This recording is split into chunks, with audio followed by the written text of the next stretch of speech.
বেশ কয়েক বছর ধরেই ঢাকা ইন্ডাস্ট্রিতে কলকাতার নায়িকাদের ভিড় একটু বেশি। ঈদের মতো বড় উৎসবেও উপস্থিতি মেলে এসব অভিনেত্রীর। তাহলে কি আমাদের দেশের নায়িকা সংকট? একথা অবশ্য মানতে নারাজ সিনেমা সংশ্লিষ্টরা। কিন্তু এদিকে কলকাতার নায়িকাদেরকে দেখতে বাড়ছে দর্শকের ভিড়। নুসরাত জাহান আর শাকিব খানের চাঁদ মামা গান, অথবা মিমি চক্রবর্তীর লাগে উড়াধুরা, অথবা ইধিকা পালের ও প্রিয়তমা, এই সুপারহিট গানগুলো যেন ঈদের আনন্দকে দ্বিগুণ করে ফেলে। দর্শকও প্রতি ঈদে অপেক্ষায় থাকে নতুন কোনো ধামাকা গানের। মুক্তির পরপরই সবার মুখে মুখে গানের লিরিক্সগুলো। কিন্তু এদেশের নায়িকাদের গানের ক্ষেত্রে এই উত্তেজনা খানিকটা কম। কিন্তু কেন? সমস্যা কি গানে, নাকি মূল আকর্ষণ নায়িকায়? আমরা সবাই জানি ঢাকায় সিনেমা নানা সংকটের মধ্য দিয়েও বেঁচে থাকার আপ্রাণ চেষ্টা করে যাচ্ছে। সারা বছর বাণিজ্যিক ঘরানার সিনেমাগুলো খুব একটা ব্যবসা করতে না পারলেও ঈদে জন্ম নেয় নতুন আশা। এতেই যেন তৃপ্তির ঢেকুর তুলছেন সিনেমা সংশ্লিষ্টরা। শাকিব, সিয়াম, নিশো, শুভকে নিয়ে সিনেমা থাকলেও নায়িকার ব্যাপারে প্রযোজক পরিচালকেরা ভাবছেন একটু আলাদাভাবে। তাহলে কি আমাদের দেশে নায়িকা সংকট? এ কথা অবশ্য মানতে নারাজ সিনেমা সংশ্লিষ্টরা। নাকি কলকাতার নায়িকাদের দেখতেই বাড়ে দর্শকদের ভিড়?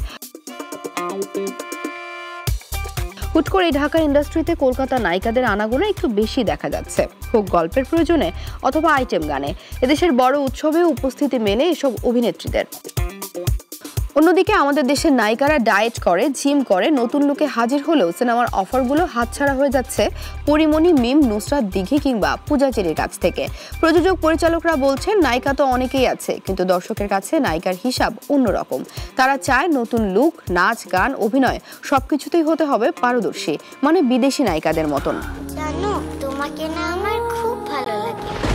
বর্তমানে নাম সর্বস্ব অনেক নায়িকাই আছেন যারা দর্শক চাহিদায় সিনেমার কোনো কাজেই আসেন না।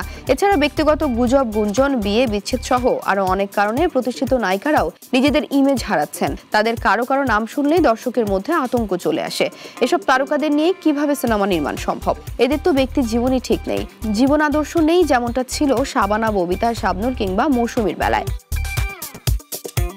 শাবনূর ফিরবে করেও ফিরলেন না। বিদেশে একটি সিনেমায় নবাগত নতুন নায়িকার পাশাপাশি সিনিয়র নায়িকাকে দেয়া হয় গুরুত্বপূর্ণ চরিত্র, যাকে বলে সিনেমায় স্পেশাল অ্যাপিয়ারেন্স। কিন্তু এদেশের সিনিয়র মানে তার নায়িকার চ্যাপ্টার শেষ। এই সুযোগে দেশের সিনেমায় যেন প্রভাব খাটাচ্ছেন কলকাতার নায়িকারা। ঢাকায় সিনেমায় বাড়ছে তাদের দর্শক চাহিদাও। আমরাও আশা রাখি দুই বাংলার চলচ্চিত্র নির্মাণে একটা ভারসাম্যের নীতি হবে। আশা রাখি যে হারে ওপার থেকে শিল্পী ও লগ্নির টাকা আসছে, সে হারে ঢাকা থেকেও যাবে কলকাতায়। ভালোবাসাটা দুই তরফা না হলে ঠিক জমে না।